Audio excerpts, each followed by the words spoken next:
Sometimes you're dirtier than you think you are. Sometimes it's time to take a bath. My project is about bathhouse architecture, bathhouse culture. This is the Colonial Baths, the longest running bathhouse here in Montreal, shown here in its 1924 sepia tone beauty. This was the heyday of the bathhouse. The thing is, back then, people didn't have their own baths at home. So to take a bath meant to actually go and do so in a public realm. But the thing is then, if you had to take a bath in public, people imagined all kinds of bad things that could happen.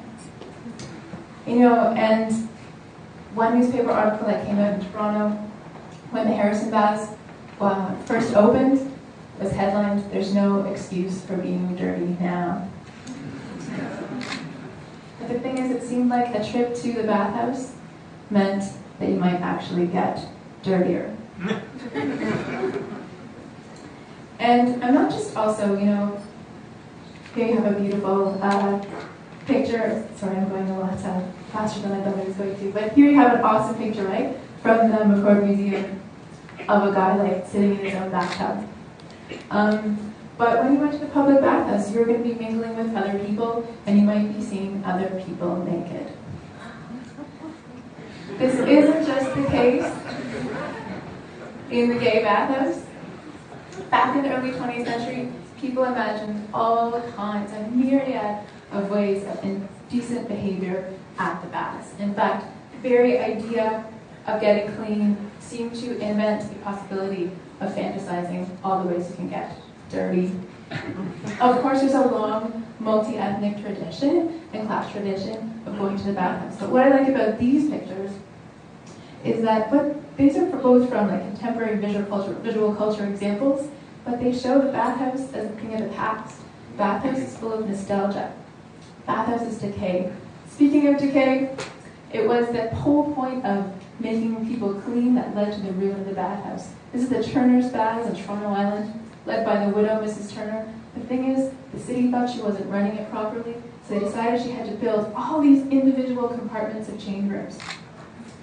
They hired an architect to design the baths in the best way, according to them, but even his design wasn't good enough.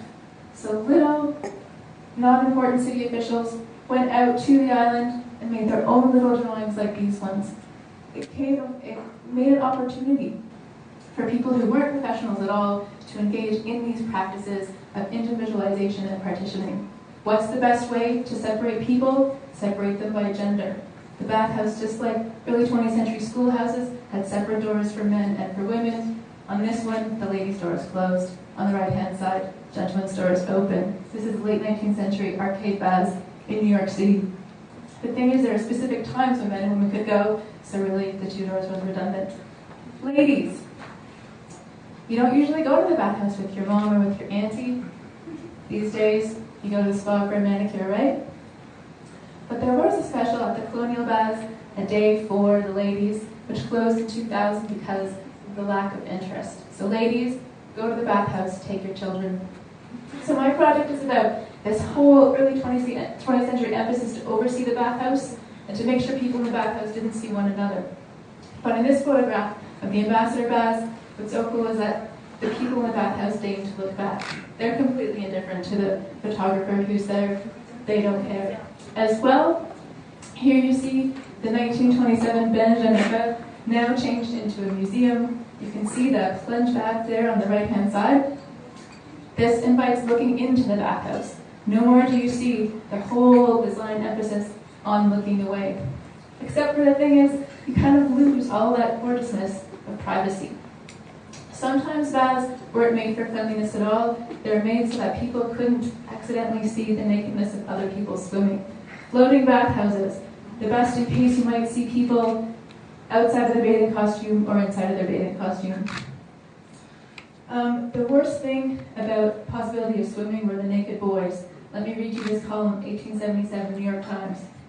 The small boy, urged on by a demonic desire to wash himself, and thus overthrow the foundations of government and religion, constantly advances to the attack.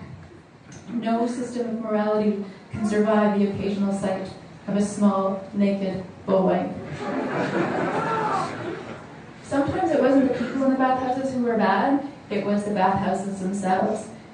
Cities took their whole project of moralizing their citizens and making them clean a little too seriously, and they made big, major, grand bathhouses. Obviously, these are the on-land bathhouses.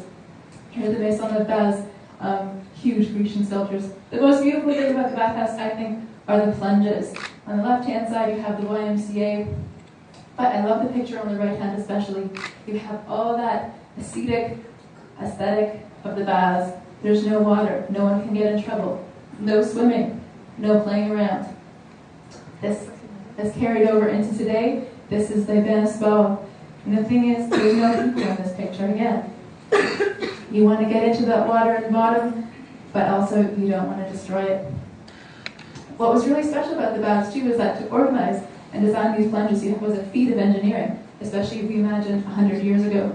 This is the design for the Harrison baths, and you can see the way that they made people walk through before you got to the plunge.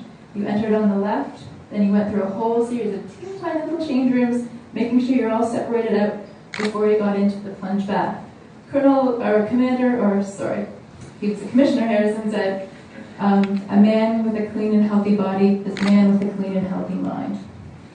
But bathhouses weren't about space, they were also about temperature. Except for back in the day, bathhouses were too hot. They were too extremely hot. It was excessive. A good moral person also experienced only moderation in temperatures. On the left, Picasso's harem, designed after Enver's Turkish bath. On the right hand, a piece of the same period, but full of all the kitsch of North American print culture. The marketing here is in the information. Largest plunge bath on the continent. Former proprietors of the Montreal Turkish bath. So, bathhouses' best pro-bath argument was one about health. The thing is, when we thought about what made the bathhouse healthy, you had to throw out all your ideas about the beautiful partitioning that had taken place before. The bathhouses were about conduction at the level of the skin.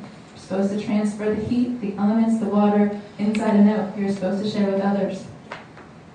Montreal has more bathhouses than any other city. More than San Francisco, more than New York. This makes you all really clean. It also makes you really dirty. Thanks.